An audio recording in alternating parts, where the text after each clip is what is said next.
ആരും ഇതുപോലുള്ള ചതിയിൽ പോയി പെടാതിരിക്കട്ടെ. ഒരുപാട് നെഗറ്റീവും കുറച്ച് പോസിറ്റീവും ആയിട്ടുള്ള വീഡിയോസ് കണ്ടിട്ടാണ് ഞാൻ KSF പോയി ചേർന്നത്. അപ്പോൾ അതിൽ നിന്ന് എനിക്കുണ്ടായിട്ടുള്ള അനുഭവമാണ് ഈ വീഡിയോ. ഈ ബാങ്കിൽ നിന്നും ലോൺ എടുത്ത് പലിശയും കൂട്ടുപലിശയും ഒക്കെ കൊടുത്ത് മുടിഞ്ഞു പോകുന്നതിനെക്കാട്ടിയും എന്തുകൊണ്ടും നല്ലതാണ് KSF. കാരണം ഇപ്പോൾ നിങ്ങളൊരു 10 ലക്ഷം രൂപയുടെയൊക്കെ ചിട്ടിയാണ് ചേരുന്നത്, അത് തുടക്കം തന്നെ വിളിച്ചാലും ഏകദേശം 7 ലക്ഷത്തിൻ്റെ മുകളിൽ നിങ്ങൾക്ക് കിട്ടും. എങ്കിലും നിങ്ങൾ ഈ 10 ലക്ഷം മുഴുവനായിട്ട് അടയ്ക്കേണ്ടി വരില്ല. ഏകദേശം 8.5 മുതൽ 9.25 വരെ 9.25 ലക്ഷത്തിൻ്റെ ഉള്ളിലുള്ള ഒരു എമൗണ്ട് നിങ്ങൾക്ക് അടവായിട്ട് വരും. കാരണം മാസം മാസം വിളിക്കിഴിവും നിങ്ങൾക്ക് ലഭിക്കും. പിന്നെ KSF പ്രവാസി ചിട്ടിയുടെ ഒരു 95% നമുക്ക് ചെയ്യാനുള്ളതെല്ലാം ഓൺലൈൻ വഴിയാണ്.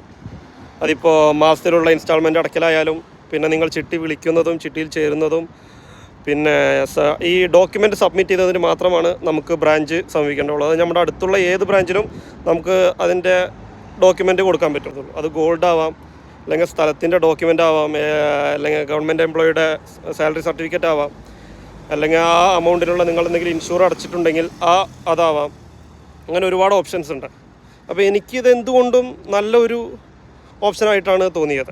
അതുപോലെ തന്നെ ഇതിൽ സബ്സ്റ്റിറ്റ്യൂട്ട് എന്ന് പറയുന്നൊരു സംഭവമുണ്ട്. അതായത് നമ്മുടെ കയ്യിൽ ഒരു 3 ലക്ഷം രൂപയുടെ നമ്മുടെ കയ്യിലുണ്ട്, നമുക്കൊരു 8 ലക്ഷം 8.5 ലക്ഷം വരെ ആവശ്യമാണ്. അപ്പോൾ അതും നമുക്ക് ഈ KSF പ്രവാസി ചിട്ടി വഴി എടുക്കാൻ വേണ്ടി പറ്റും. അതെങ്ങനെയാണെന്നുള്ളത് വേറൊരു വീഡിയോയിൽ ഞാൻ ചെയ്യാം.